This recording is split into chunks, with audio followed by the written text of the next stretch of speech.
It's been a bit of a dramatic transformation. Many businesses find themselves in an unenviable position of not being able to afford a quality in-house IT person. It's still difficult to convince some customers that they need ongoing services, they need that vigilance on activity.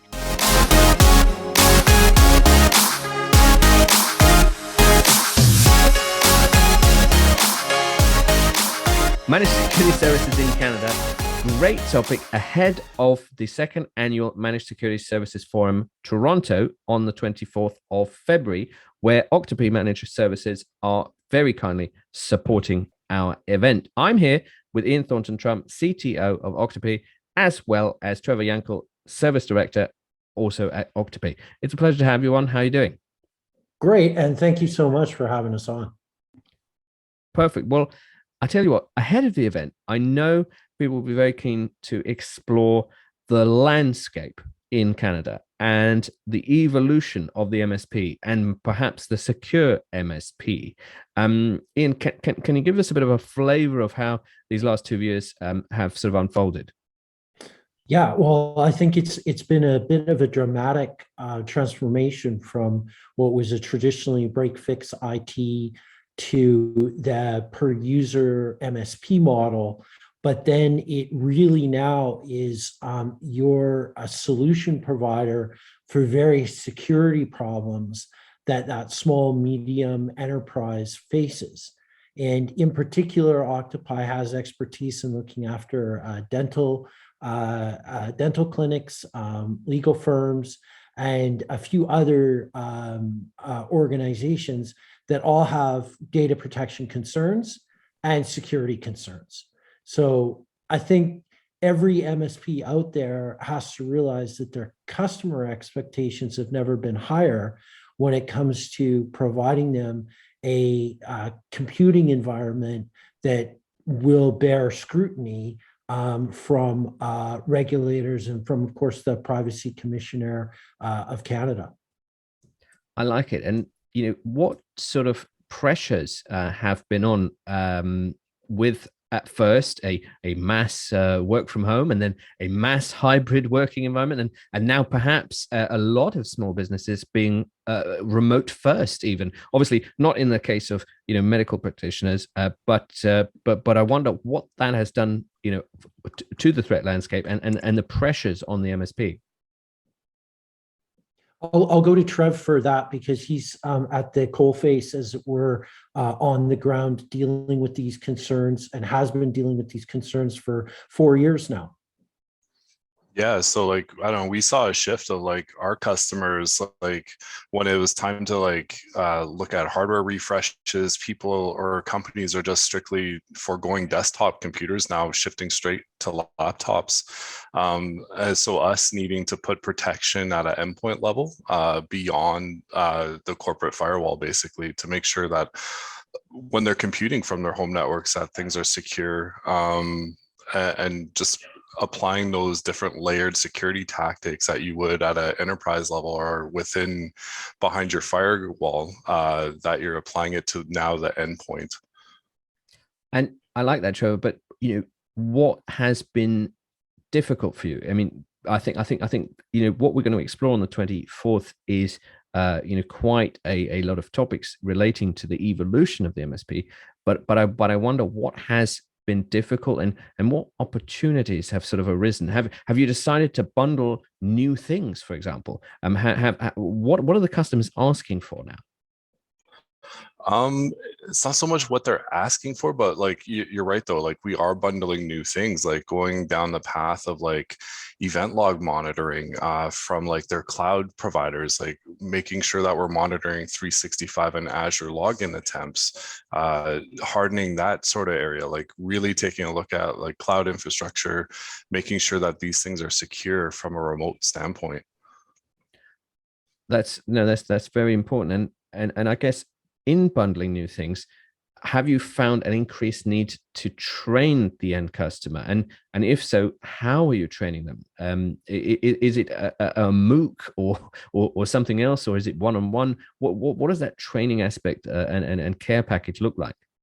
Well, I love that you brought that up, Fallon, because we recently started offering like a learning management platform called Breach Secured Now that we've partnered with. And we've started offering that as an additional option, not so much bundling it into our pricing, but giving them this very like computer security awareness training sort of thing.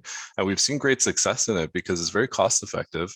And we're even seeing the cyber insurance companies that are insuring their small business customers looking for some sort of training mandates that companies are training their staff appropriately. And this enables our customers to actually squash those or check off those check boxes with their cyber insurance. No, that's really key. And insurance, and it doesn't matter how tight the SLA is, the insurance is such a regulatory mandate that I can see why that's really desirable. Going back to you, Ian, then I'm conscious that our audience on the 24th of February, it is an Ontario audience, and Ontario has a particular situation, as has Canada at the moment. But what would you say to reflect on how the landscape differs to even across the pond in some of the Great Lakes states? What should people who are unfamiliar to Canada, know about the MSP landscape? Well, I think the first thing is that in the United Kingdom, MSPs in some cases have been around for 20, 25 years. In Canada, probably 15-ish, maybe. And that's a really interesting psychological point because a lot of the work in the UK, and there's a lot more work to do, but a lot of the value propositions of a managed service provider have already been sort of accepted. It's still difficult to convince some customers that they need ongoing services. They need that vigilance on activity. As a great example, sure, you can set all of your patches to automatically apply themselves within your organization. But given the fact that we've seen some bad patches, some patches that have caused major outages within organizations, you need a team to deploy it smartly. You need a team to be listening to the bad patch conversations, wherever that's going to come from. And you need an intelligence-led approach to vulnerability management and not just try to patch every single box against every single patch that Microsoft releases, because you'll break stuff and you'll spend a lot of time doing stuff that has no value from a security or performance. And in fact, you'll impact the customer negatively by taking so many cycles of reboots and application of those patches. It'll be really disruptive to a business. So at the beginning of the pandemic and kind of almost during it in Canada, our MSP in particular retooled our entire stack to focus more on security and monitoring, and of course the learning management system that Trevor mentioned, to try and deliver a more secure and value to those businesses, because we could see that during the pandemic, the scams, the fraud, the malware attacks increased dramatically against those SMB clients of ours. So in a way, the pandemic forced a change for the good, I think, and for further efficiencies within the MSP business model. I like that. And that message of, not just break fix, you need a partner. I think the last 2 years really hammered that home. And people who were not set up are now. But on the 24th, I know that we've got a range of topics we're going to discuss. And in fact, we've got some very nice end user case studies of SMBs who, have been through this journey.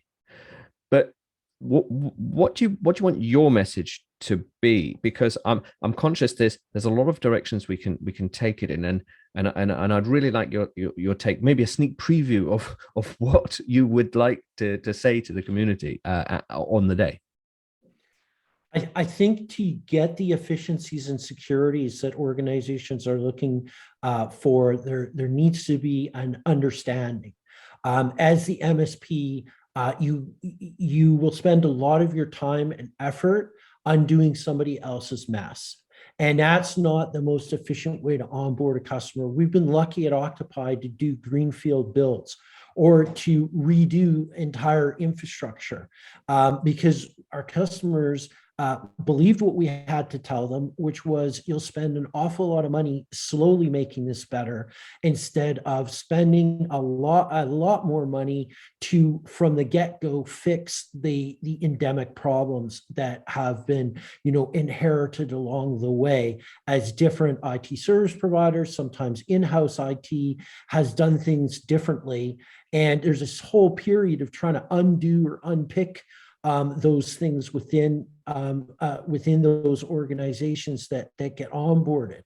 I think the other piece of this too is to simply be realistic and talk with the customer and say, listen, these really old things that you have are not efficient. They're a single point of failure. There is an opportunity to build your resilience. I mean, one of the things that we're obsessed with now at Octopi is backup and recovery.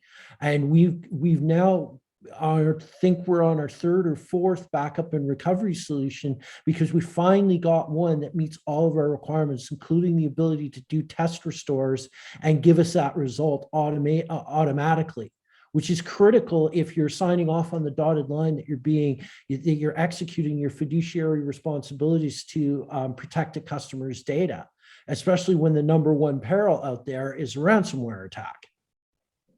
Mm. And fortunately, ransomware is making the news. And I say fortunately because it means people will take it more seriously. There's a lot of other attacks that aren't as prominent that people haven't heard of, and so I suppose it's a harder sell, isn't it? If I don't know, one of the fundamental DDoS attacks, your website unavailable, so you can't make any money.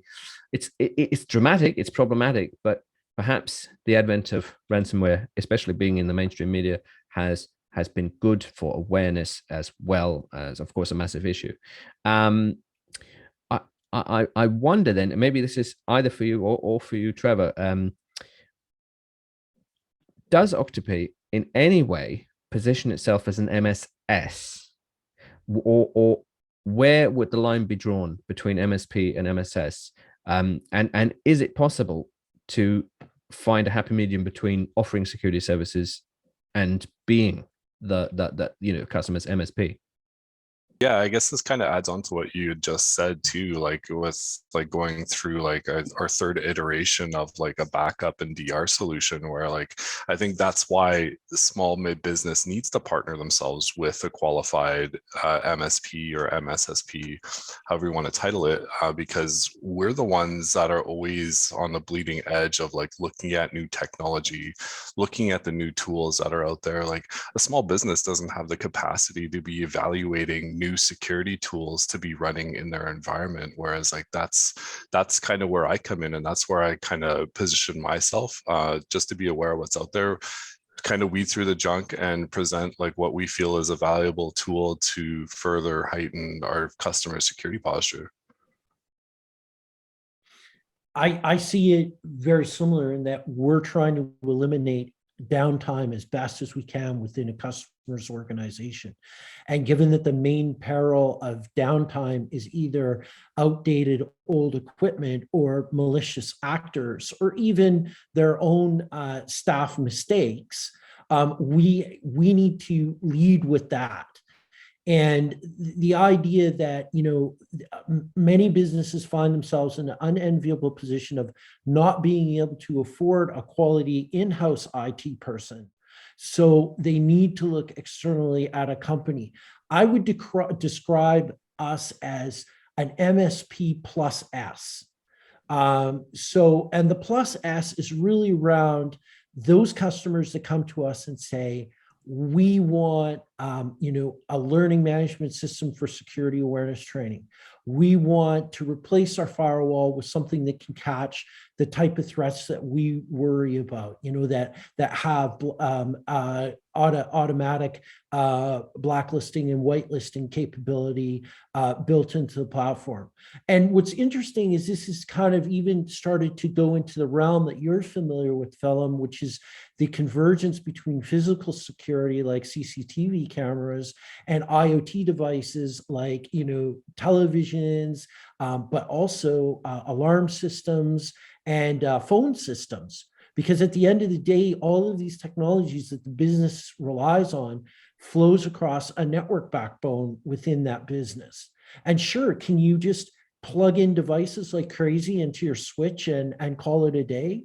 You can, but that's an incredibly dangerous move, right? Just like we are absolutely loath to open ports on firewalls without knowing source and destination, along with the ports that need to be opened. Because today you just can't put something out on the internet. And so that's where the Plus S comes in. The Plus S is really about managing that external attack surface for the business, and making sure that we're taking all the necessary steps and due diligence so that that business can get the most out of their systems, but at the same time do it in a secure manner. That's great, and I love that MSP plus S. That is a good way to look at it, and because an SMB it cannot afford the security that a bank can, but it might not need the security that a bank affords. So there's a lot of marketing hyperbole out there, which an SMB might get caught up in. And so I think it's more about being a valued, trusted advisor. And this again goes back to the end of the break fix model and more a service provider. All MSPs will need to try to become a VAR in a way, and to say this is right for you, specifically you. But I guess Trevor, where do you think this is going? Because do you envisage yourself servicing more clients from all across Canada, or do you envisage the market for the VAR getting so international that perhaps you'll end up with clients from Europe or from the States? Where's the logical endpoint of adding value, I suppose? I don't know. For me personally, Phelim, like I set my sights high. So like I don't like to geographically restrict ourselves to say just Manitoba. We already do clients out of province right now. And I guess like the next logical step in that would be looking at an international scale, right? I have no problem if I had a customer come to me and say, "Hey, Trevor, you know what? I think we might have suffered a breach. Our bank has frozen our corporate bank accounts. We need someone trusted that has a good reputation to kind of get us back on board because the bank is disabling our remote access to our bank account right now." And like we've seen that. We've had customers come to us in those situations, and it's unfortunate, but like it's like I think you touched on it before, but like SMBs, they think they're invulnerable from these types of attacks, and it's like it's my job to make them understand that they're the low-hanging fruit, because like you said, like the financial corporations of the world have bigger budgets to protect themselves where SMBs don't, and I think that making them see that they're the vulnerability and the low-hanging fruit, and just building that trust relationship and spiraling it after that, I think that's where we fit in and where we do a good job. I like that, and that would also feed into the story of this is Toronto, Ontario as a community, and you're in Manitoba. So, I think today's managed service can provide value internationally or across state borders. It's not that, it's not that challenge that perhaps before the pandemic, everybody was in the mood for only 50-mile sweet spot. I only want to work with someone 50 miles away. But 50 miles in Canada is probably a very short distance because it's such a large country. Well, I like this, and I think this will paint a really good picture and give people a flavor of where we're going to go. 24th of February, it's our second MSS Toronto. But of course, all are welcome. It's just our Ontario community for that day. What's next for you, Ian, and what's next for Octopi? So I think, now that we have a proven sort of, and I'm going to say, lessons learned, a big legacy of being an MSP in one form or another for about 20 years, we know what works. We know that what doesn't work. I mean, Trevor and I are both experienced enough to walk into a business, and after a quick tour of where they put the server, with the color of the server, beige boxes are something that we run in fear of.